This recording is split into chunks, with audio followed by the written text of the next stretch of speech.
Hello, SSS members and pensioners! It's me, Angel. Welcome sa aking YouTube channel. Sasagutin natin tong comment ni Ma'am Annabel. Hi, Ma'am. Sabi niya, paano kung walang anak? Ang ibig niya sabihin, guys, paano daw kapag wala siyang anak doon sa kanyang beneficiary kay SSS? Alright, so nakita niyo yung sa screen, guys, ha?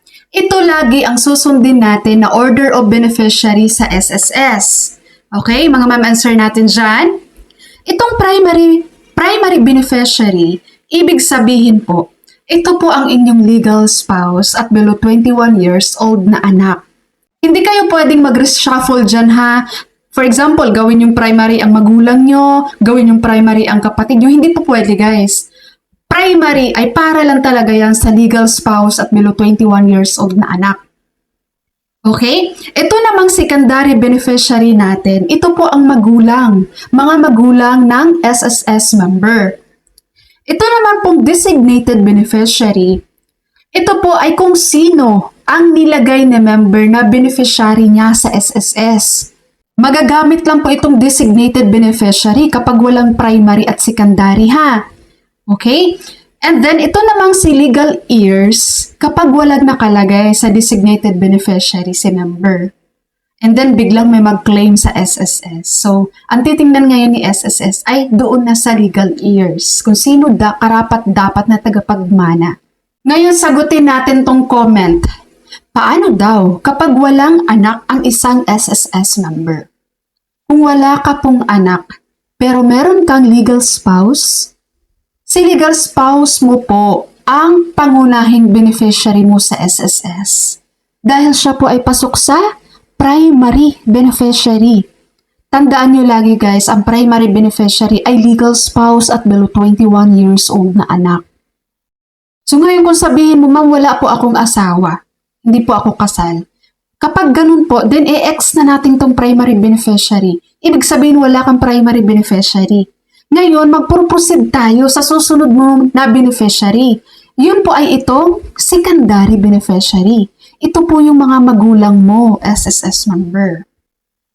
Tandaan, kapag wala kang legal spouse at below 21 years old na anak, ang susunod mo pong beneficiary ay ang iyong magulang.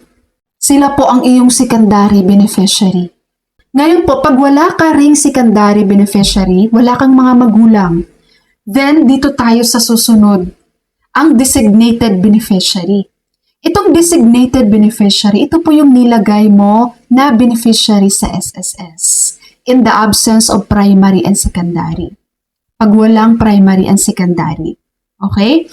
So, itong designated beneficiary, any person na nilagay mo doon, siya ang designated beneficiary.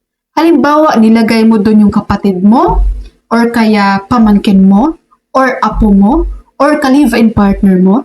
Basta kung sino yung nilagay mo doon sa SSS, guys, na hindi primary ha at hindi secondary, sila ang matatawag na designated beneficiary. Lagi nyo pong tatandaan ha, ito pong designated beneficiary, maging available lang po ito, guys, kapag wala ng primary at wala na pong secondary. Dahil nonsense ang nilalagay niyong designated doon, walang kwenta ang nilagay niyong designated doon. Kung meron naman palang primary, kung meron naman palang secondary, dahil sila po ang uunahin ni SSS, guys. Maliwanag po ba? So, bigyan ko kayo ng another example. Si SSS member ay married, tapos naghiwalay sila ng asawa niya. Ang ginawa niya ngayon, nag-update siya sa SSS. Nilagay niya ang pangalan ng kanyang live-in partner. So, si live-in partner ngayon, pasok siya as designated beneficiary. Pag nawala ito si member, sinong hanapin ni SSS? Sino ang beneficiary ni member na namatay? Siyempre, ang kanyang legal spouse pa din. Dahil siya ay primary beneficiary. Nagigets nyo? Tapos ito naman, guys, ang sa last, itong sa legal heirs. Sa legal heirs, kapag wala ng primary, tapos wala na ring secondary, tapos wala ring nilagay si member na designated niya. Wala siyang nilagay na designated beneficiary sa SSS. Tapos namatay si member. And then may nag-claim po ngayon ng death claim sa SSS. So magpuproceed na si SSS sa legal heirs. Sa legal heirs, doon na po titingnan ni SSS kung sino yung karapat-dapat na maging tagapagmana nitong member na namatay. So hindi yan Yung iba dito guys ha, hindi po yan matik. Ma'am, ako yung kapatid ha. Bakit hindi ako ang nakapag-claim niyan? Again, itong pagdating po sa legal ears guys, meron na pong deep investigation na gagawin dito sa SSS. Kaya si SSS ang tanging makapagsabi kung sino ang karapat-dapat na tagapagmana nitong member na namatay na walang nilagay na designated beneficiary. Nagigets nyo? Kaya sa mga members natin dyan, sa mga pensioners natin dyan, malaking bagay po na may nilagay kayong designated beneficiary sa SSS.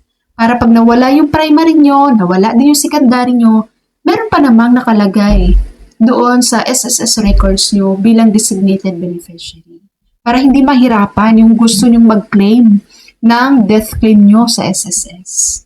Alright, SSS members, bago ko po i-end ang ating video for today, guys, sa mga hindi pa dyan nakatry ng pabango na ina-endorse ko, nako, bumili naman kayo. So, meron tayong Sweet Night brand, panlalaki at pambabae. Super bango po nito, promise. Ang link po ng mga products na to, nandyan po sa title ng aking video.